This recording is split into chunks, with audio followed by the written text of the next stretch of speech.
तो बिहार में एक तरफ जहां अभ्यर्थी लगातार नीट परीक्षा को लेकर प्रदर्शन कर रहे हैं, उनका कहना है कि शिक्षा मंत्री धर्मेंद्र प्रधान को इस पूरे मसले पर संज्ञान लेना चाहिए और उन्होंने जबरदस्त प्रदर्शन किया है। वहीं दूसरी तरफ अब सवाल इस बात पर भी उठ रहे हैं कि आखिर इसका समाधान क्या कुछ निकलेगा और इसका समाधान क्या कुछ हो सकता है। ज्यादा जानकारी के लिए हमारे साथ संवाददाता विवेक जुड़े हुए हैं। विवेक, हम देख पा रहे हैं कि जेडीयू के यूथ विंग के छात्र भी निकले हुए हैं, धर्मेंद्र प्रधान से ये मांग कर रहे हैं। क्या मांगे रखी गई है उनकी तरफ से, क्या कहा जा रहा है?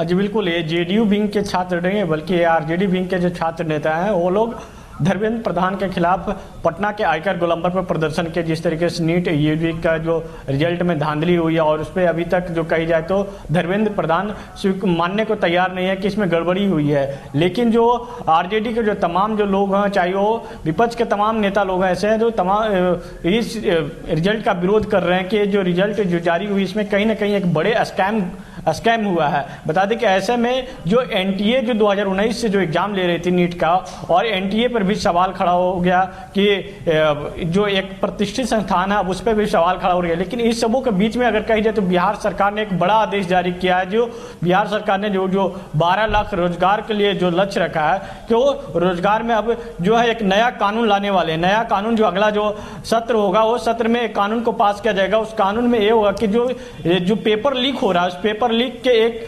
कड़ी से जो उसमें जो संलिप्त हो उस पर कड़ी से कड़ी सजा देने के लिए ये कानून बनाया जाएगा। क्योंकि बात कर ले तो बिहार में लगातार जो पेपर लीक मामला देखने को मिलता है, लेकिन अब जो ये नीट जैसे बड़े संस्थान है उस पर भी सवाल खड़ा हो गया। उसके साथ साथ जो तमाम जो ऐसे बड़े एजेंसी उस पर भी सवाल खड़ा हो रही है। ऐसे में जो कही जाए तो बिहार सरकार है, बिहार सरकार एक सख्त कानून बनाने जा रही है। वो कानून जो है अगले जो मानसून सत्र होगा वो मानसून सत्र में ये विधेयक लाया जाएगा कि जो सत्र है वो इसमें जो बिहार में जो तमाम जो एग्जाम लिए जाते हैं, जो चाहे वो पुलिस विभाग के जुड़ी हुई हो, चाहे वो शिक्षा विभाग से जुड़ी हुई, ऐसे जो तमाम जो एग्जाम ली जाती है उसमें कहीं ना कहीं जो देखा जाता है कि पेपर लीक हो जाता है। चाहे एक छोटे से एग्जाम का अगर जिक्र किया जाए तो बिहार बोर्ड का जो इंटरमीडिएट हो चाहे मैट्रिक का जो एग्जाम लिया जाता है तो उसमें पेपर लीक हो जाता है। ऐसे में बिहार सरकार एक बड़ी कानून लाने वाली है। वो कानून के लिए अभी से सभी लोगों को सख्त निर्देश दिया गया है कि आज कि एक कानून होगा, एक कानून में किसी को बख्शा नहीं जाएगा। आज बता दें कि मुख्यमंत्री नीतीश कुमार खुद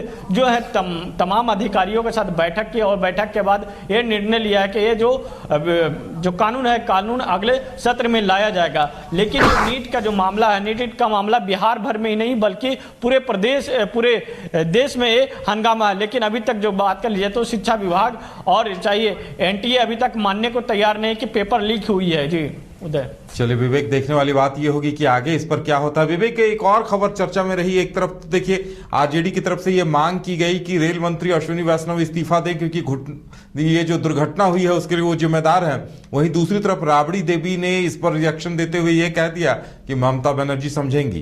क्या कुछ कहा उन्होंने और क्या कुछ मायने हैं इसके?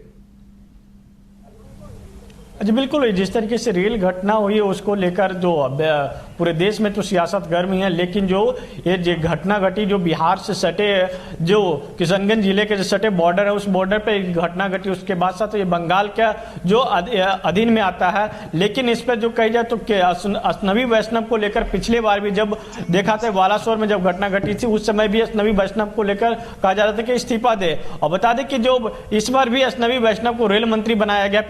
पिछले सरकार में भी वो मंत्री थे रेल मंत्री और इस बार भी रेल मंत्री बनाया गया उनको।